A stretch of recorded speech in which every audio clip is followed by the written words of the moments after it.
Hello दोस्तों, आशा करता हूँ कि मेरा सारा वीडियो आप देख चुके हैं।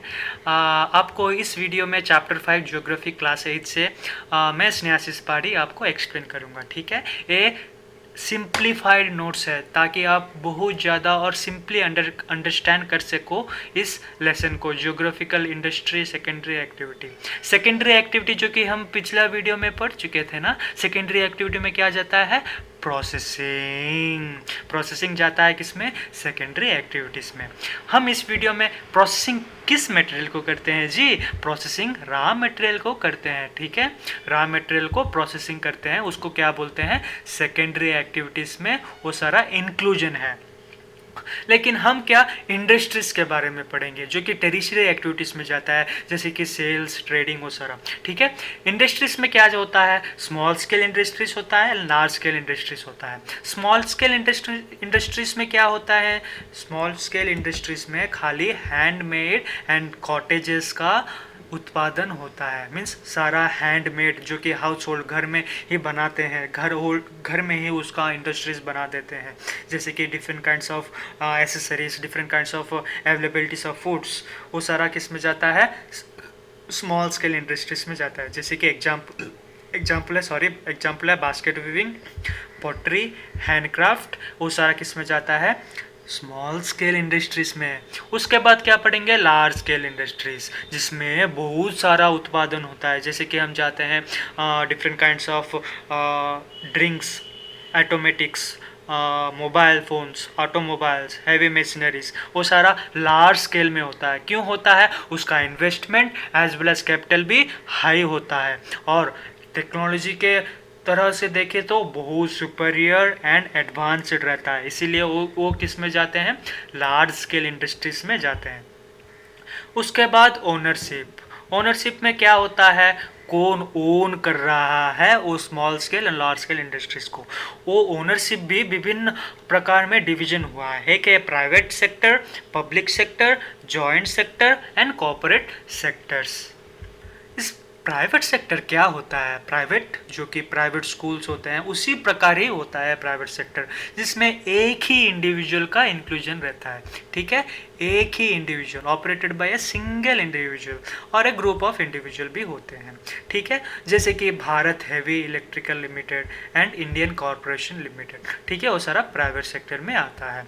उसके बाद क्या देखते हैं? पब्लिक सेक्टर में HAL, हिंदुस्तान एरोनॉटिक लिमिटेड। उसके बाद सेल, और वो सारा किस में जाता है? गवर्नमेंट अथॉरिटेड। मीन्स वो पब्लिक सेक्टर को सारा गवर्नमेंट के पास होता है। मीन्स उसका ऑथेंटिकेशन पावर किसके हाथ में रहता है? गवर्नमेंट। ठीक है, उसके बाद क्या पढ़ते हैं? जॉइंट सेक्टर में क्या होता है? एक इंडिविजुअल और स्टेट को मिक्स करके वो एक इंडस्ट्रीज बनाते हैं, उसको क्या बोलते हैं? Joint sector. जैसे कि मारुति अयोध्या लिमिटेड, वो सारा जॉइंट सेक्टर में जाता है। उसके बाद पढ़ते हैं कोऑपरेटिव सेक्टर, जिसमें ओन्ड और प्रोड्यूस्ड बाय सप्लायर। जो सप्लाई करता है वही ओन करता है, वो कोऑपरेटिव सोसाइटी सेक्टर में जाता है। जैसे कि आनंद मिल्क यूनियन लिमिटेड, सुधा डायरीज, सारा कोऑपरेटिव सेक्टर में जाता है। और हम इस वीडियो में मेन पॉइंट क्या है? Factors affecting location. किस लोकेशन में इंडस्ट्रीज बनते हैं जिसमें अवेलेबिलिटीज ऑफ रॉ मटेरियल बहुत हो और हाई हो, and land, water, power, transportation भी ज़्यादा अवेलेबल, मीन्स इजीली अवेलेबल हो, एंड मार्केटिंग का भी एक योगदान बने, वही factors affecting the location of industries है। ठीक है, अगर देखें तो इंडस्ट्रीज का मेन प्रोसेसिंग क्या है? इनपुट, उसके बाद प्रोसेस, और उसके बाद आउटपुट। यही इंडस्ट्रियल सिस्टम का एक फॉर्मूला है। ठीक है, process, raw material, final product, income generation, जो कि फाइनल प्रोडक्ट से जनरेट होता है। हाँ, इंडस्ट्रियल रीजन्स क्या होता है? मीन्स कौन सी जगह में बहुत सारा इंडस्ट्रीज बनते हैं। एक है टेम्परेट एरियाज़ में बनते हैं, मीन्स टेम्परेट एरियाज जिसमें अवेलेबिलिटी ऑफ रॉ मटेरियल ज़्यादा हो। सी पोर्ट, ट्रांसपोर्टेशन में तकलीफ ना बने। Coal fields, availability of raw material से भी है। ठीक है, वो सारा इंडस्ट्रियल रीजन्स है।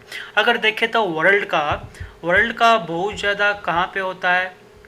Western and central Europe, north America means NA means north America, ठीक है। नॉर्थ अमेरिका में जो कि IT कंपनीज होते हैं, ईस्टर्न यूरोप में एंड ईस्टर्न एशिया में।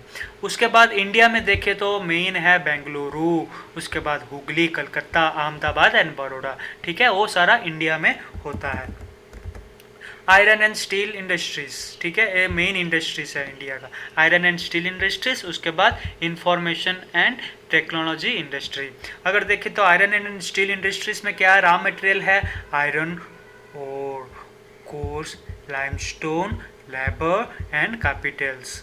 उसका फाइनल प्रोडक्ट क्या बनता है, मीन्स कैसे आयरन ओर को हम रिफाइनिंग करते हैं, उसके बाद स्मेल्टिंग करते हैं, ठीक है, वो स्टील बनने के लिए, आयरन ओर से स्टील बनने के लिए दोनों प्रोसेस का यूज करते हैं। उसके बाद क्या होता है, आयरन इंडस्ट्रीज का मेन लोकेशन क्या है, Durgapur, Burnpur, Jamshedpur, Rourkela, Odisha, some of the parts of Chhattisgarh, ठीक है, वो सारा लोकेशन है आयरन एंड स्टील इंडस्ट्रीज का, ठीक है। आपको समझ आ गया।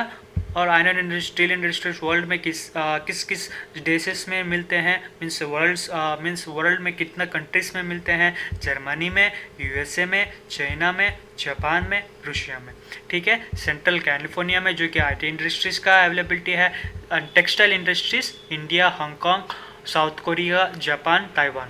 इंफॉर्मेशन एंड टेक्नोलॉजी जो कि स्टोरेज, प्रोसेसिंग एंड डिस्ट्रीब्यूशन करता है, ठीक है। उसका फैक्टर्स क्या होता है, लोकेशन एंड रिसोर्स अवेलेबिलिटी, ठीक है। बेंगलुरु को जो कि इंडिया में स्थित है, वो IT कंपनी का हब है, उसको क्या बोलते हैं, सिलिकॉन प्लेट्यू भी बोलते हैं, ठीक है। समझ आ गया लेसन।